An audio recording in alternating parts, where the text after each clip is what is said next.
Now, this is the same club, the Punchline. This is 15 years ago, and I had just gotten back from my infamous South Africa trip. And I came to the Punchline just to cheer myself up.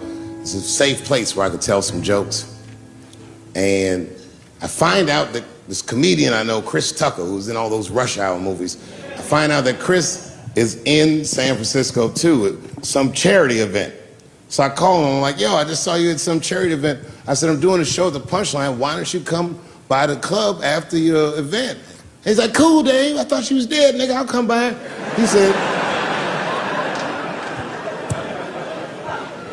He says, is it okay if I bring some friends? Because, you know, I'm with a lot of people. I go, man, you Chris Tucker. You can bring whoever the fuck you want. And then I show up to the club late that night. And I walk into the dressing room, and sitting in the dressing room is Gavin Newsom, who at the time was the mayor of San Francisco, but now he's the governor of California. And sitting next to him was Kamala Harris, who at the time was the DA of San Francisco. Now she's the senator from California that's front-running on the Democratic ticket. And sitting next to her was Al Gore. Fucking weird. And sitting next to Al Gore was the guys from Google, Sergey, and I don't know how to say these. All right. And it was Chris Tucker and Ben Jealous, who at the time was the president of the NAACP, who was all just at this big charity dinner, and Paul Mooney was drinking scotch. And we all was just in there. And, you know, first I was a little uncomfortable when we started talking, and we all got along really well. At some point, Kamala Harris says to me, she goes, you know, a friend of mine is announcing his candidacy for president tomorrow. I went to college with him. I'm like, what? I go, Barack Obama? She goes, you've heard of him? I'm like, yo, I just read about this dude. And she goes, yo, yeah, blah, blah, blah, we're talking. She goes, you know what? She says, let's call him on the phone. I said, what the fuck? And she picks the phone up and she dials and she's listening like this. And she goes, it's his voicemail. And she gives me the phone. She goes, leave him a message. You know, I didn't know what to say. I just said what you say to any black dude that's running for president. You know, stay low, running a zigzag pattern, this kind of shit. And then the last thing I say is, you know what? I said, sir, I really do believe you can do this. Like, man, I'm wishing you luck. Now, next day, I wake up and go for coffee at a place called the Embarcadero. It's like an eatery by the sea in San Francisco.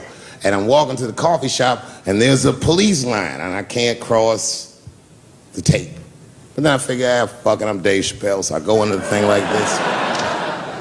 And the police yoke me. These motherfuckers, like, tackle me immediately. And I see over the police's shoulder Gavin Newsom. I couldn't remember his name, but I remember the night before I had kept teasing him and saying he looked like Christian Bale, the guy from the Batman movies. So I see him and I can't remember the name, so I'm just like, Batman, help! And he stops, he's like, Dave? And then the police see that the mayor knows me, so they're all like, oh, sorry about that. And he's like, hey, back up everybody, and he just picks me up. He's like, I'm really sorry about that. I'm like, I'm fine, don't worry about it. And he's like, listen, I'm here with Prince, would you like to meet him? I'm like, I know Prince, that's my nigga. And we go around the corner and it was Prince Charles, the Prince of England. I didn't know the protocol of meeting royalty. You're not supposed to touch him. I dapped him up like a nigga. My nigga. Hugging him and shit like this, dapping him up, like this. And that nigga was cool too. I was like, it's really fucking weird. And then I was just out there in the upside down, not having no TV show, trying to figure life out. And the election was going on in the background. And this guy, Barack Obama, was picking up steam. This motherfucker was killing it. And I had a chance to go to the last debate on the Democratic ticket. And I went. It's me and Chris Tucker sitting in Myrtle Beach, South Carolina. It's the last three candidates. It was Barack Obama, John Edwards, and Hillary Clinton.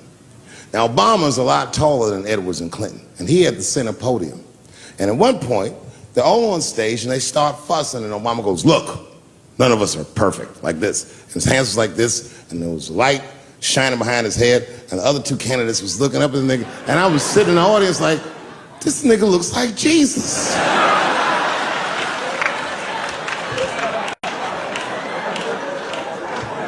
And I realized in that moment that I was looking at the next president of the United States. I was certain of it. I couldn't explain it, but I knew what I was seeing. And I got really excited. And I'm not that kind of guy. I said, I gotta meet this motherfucker. So I stayed. They were all on stage doing interviews, and I just waited. I was waiting and waiting. And then John Edwards was done with his interviews first, because everybody knew he wasn't gonna win. And I see John Edwards, and I said, hey, Senator Edwards, I just want to say hi. And that motherfucker looked at me like, I'm like, fuck you, nigga, you gonna lose anyway. And then he left, and then Hillary Clinton just walked by me in one of them Steve Harvey suits.